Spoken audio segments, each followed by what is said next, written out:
Thank you so much, Alex and Kelly, and congratulations on the movie. I love this movie. It was so touching and such a great experience to watch it. So Thank thanks. you so much. I'm so We really glad. appreciate it.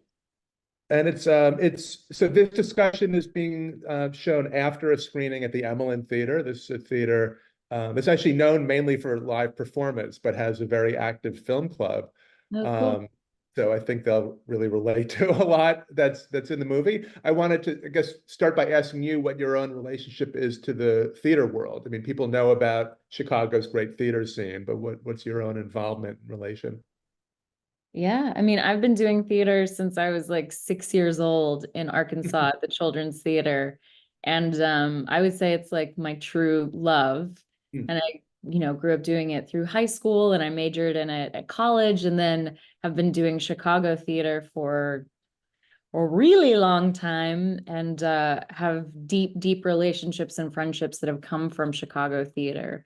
And so I would say pretty intimately involved in theater for my whole life. Yeah. And could you, I mean, this is a hard thing probably to summarize, but what can you say about what the Chicago theater scene is like? I mean, this captures so much of the spirit of it. I'm sure there's a lot of difference among the different theaters, but Yeah, I think primarily it's ensemble based. We say that you don't come here to get famous, you come here to get good. And I think there's the idea that in New York or LA, everybody sort of like turns out and presents because the idea is you want to stand out. And in Chicago theater, you want to be a part of the team. yeah. And there's this real feeling of, a working class city and sort of working class actors as well, that it's all about the craft. It's all about getting good. It's all about supporting your fellow actors.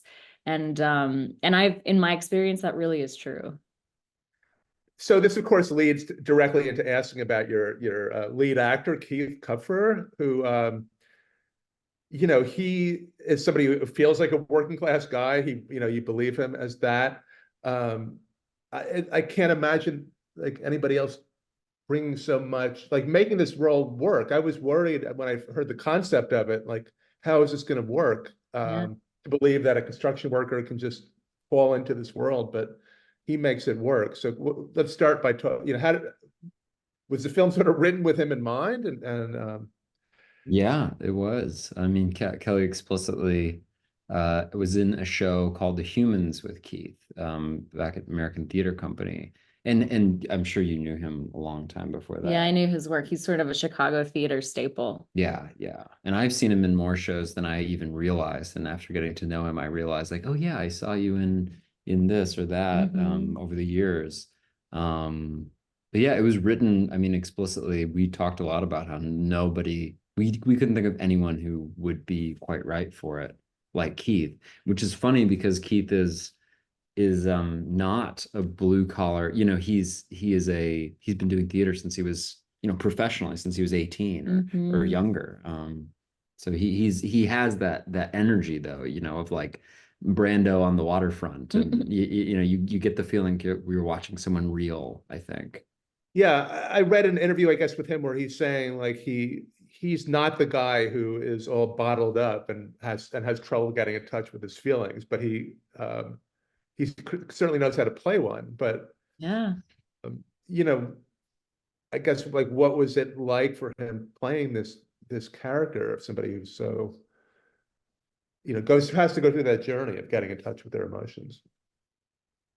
I mean, you'd have to ask him, but Yeah. I know that for Keith, he sort of jokes that anger comes easily to him.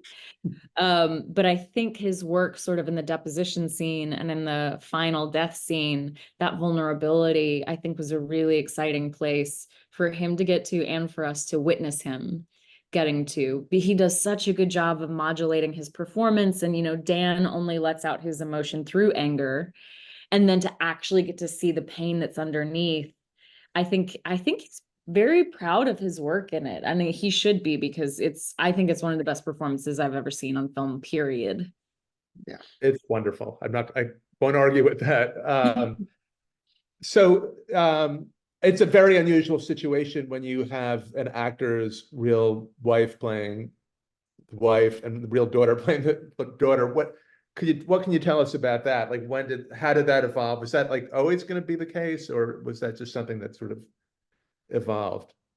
No, it was, I think we got really lucky because we were never considering the family from like a sort of PR perspective. It was always, you cross your fingers when you hear like somebody you really respect is like, has a family member that they want to audition, which is what happened. Keith reached out and was like, my daughter would kill me if I didn't ask. Can she audition for this?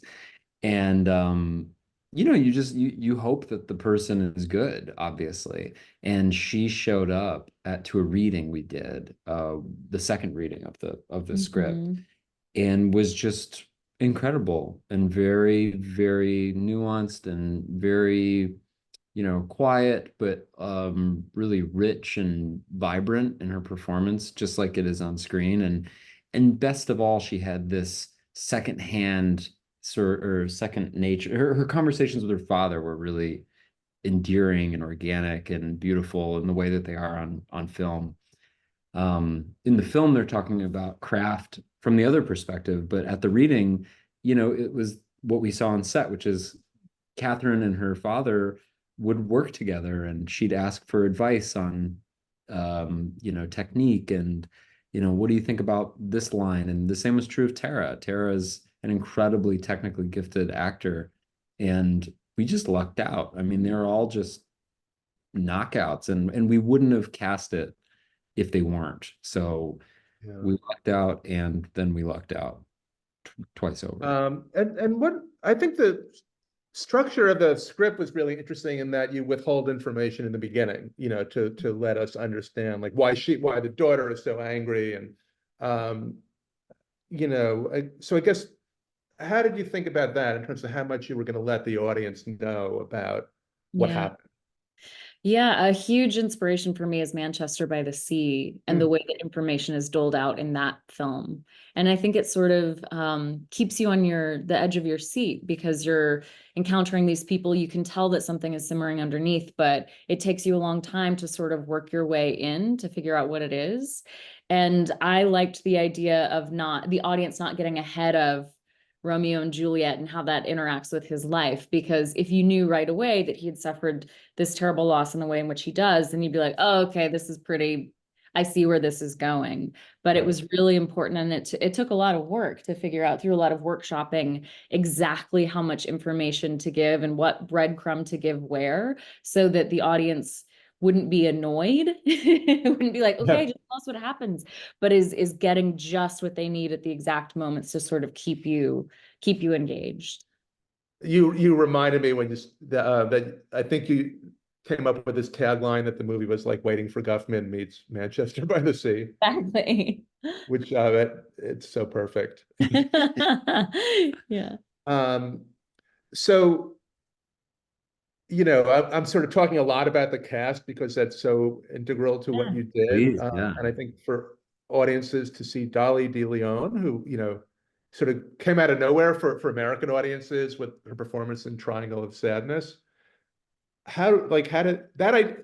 She feels so perfect, like as a Chicago, theater director. But she's from the Philippines. I don't know. So who came up with that bright idea to cast her, and how did that happen?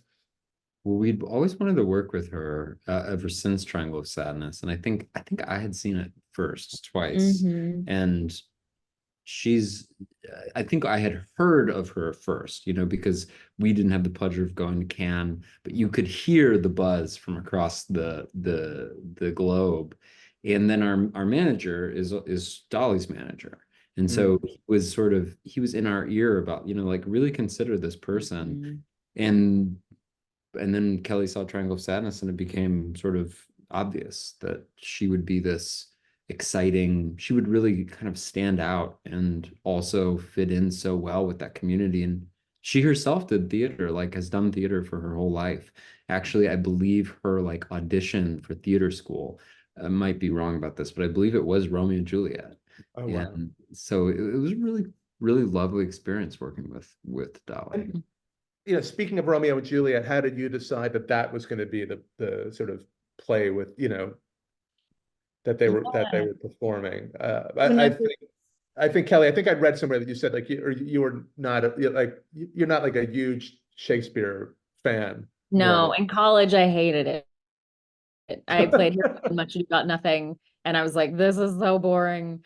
But I saw the National Theatre of London put out a trailer for their production of Romeo and Juliet, and it was sort of set in this ambiguous time. Like I remember that the dance scene sort of had a like ravey quality to it. And I was like, oh, that'd be really cool as a tiny, tiny theater production to put that on. And it'd be really cool to have a middle-aged Romeo and Juliet and to sort of examine that story from a parental point of view. And so it really came very quickly as soon as I started thinking about how Dan would interact with that story and how it would line up with the circumstances of his own life. It was always Romeo and Juliet. Yeah. Now then, of course, you have to create this production, this, within the film and cast it. And I guess you cast theater actors, right? I mean, these were all people who were from the world of community theater and Yeah.